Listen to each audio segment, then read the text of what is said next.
dust, it has ransomed me. His grace runs deep. While I was a slave to sin. Bonjour bien-aimés, Cédric Néhémie depuis Francfort. La pensée prophétique de ce matin, la parole prophétique de ce matin se trouve dans Jean chapitre 8, le verset 32, un verset que nous connaissons tous. La Bible dit, vous connaîtrez la vérité, et la vérité vous affranchira. Vous connaîtrez la vérité, et la vérité vous affranchira. Jésus, sur son chemin, a eu plusieurs types de réactions à ce qu'il était en train de faire. Il y a des gens qui l'ont accepté, il y a des gens qui ne l'ont pas accepté. Dans Jean particulièrement, on nous montre certains enseignements que Jésus était en train de prêcher, des choses qu'il était en train de dire, qui faisaient que certaines personnes, on arrivait même à le laisser tomber et se retrouver seul. La Bible montre que ce n'est pas tout le monde qui avait accepté le message que Christ était en train d'apporter. Ce n'est pas tout le monde qui était favorable. Quand il s'agit des apôtres, la Bible montre aussi que ce n'est pas tout le monde qui était favorable à ce que les apôtres étaient en train de dire. Ils ont été lynchés, ils ont été tués à cause du message qu'ils prêchaient. À un moment où on avait arrêté Pierre et Jean parce qu'ils avaient fait du bien à quelqu'un, on leur demande de renoncer. Ils disent, jugez vous-même si l'on doit faire ce que vous voulez ou si on doit obéir au Seigneur, si on doit obéir à Dieu. Cette question est une question qui est aujourd'hui sur notre table, n'est-ce pas? À plusieurs égards.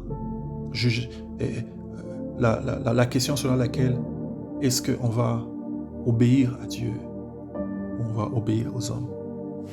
Est-ce qu'on va faire ce qui plaît à Dieu ou on va faire ce qui plaît aux hommes? Est-ce qu'on va risquer notre vie pour rester d'aplomb sur la vérité ou pas?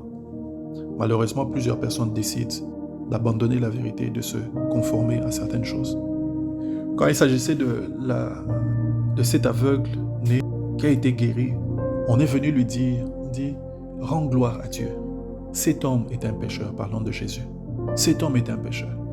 L'aveugle a dit, si c'est un pécheur, moi je le sais. C'est que moi je sais. C'est que j'étais aveugle. Maintenant je vois. On l'a pressé, vous voulez aussi devenir ses disciples. Les gens n'ont pas accepté ce que Jésus disait, nécessairement. Mais il y a des gens qui sont restés d'aplomb à cela. Et au-delà de cela, ces gens-là n'ont pas changé ce qu'ils étaient en train de dire. Ils ont dit la vérité jusqu'au bout. Ils ont parlé de ce qui est vrai jusqu'au bout. Ils ne l'ont pas tronqué. Ils n'ont pas cédé à la pression de la société, à la pression de l'Église, entre guillemets, à prêcher ou à dire les choses qui leur plaisent. La Bible dit, vous connaîtrez la vérité et la vérité vous affranchira. Ce n'est pas une demi-vérité qui nous affranchit. Ce n'est pas un mensonge qui affranchit. L'Église n'avance pas quand on est en train de la tromper. L'Église n'avance pas quand on lui dit des choses à moitié. Je ne dis pas que tous ceux qui commettent des erreurs le font sciemment. Mais il y a d'autres personnes qui décident de cacher la vérité, qui décident de dire des choses fausses aux gens. Mais la Bible dit, vous connaîtrez la vérité. Et c'est la vérité qui vous affranchira. Ce n'est pas une demi-vérité. Ce n'est pas un mensonge.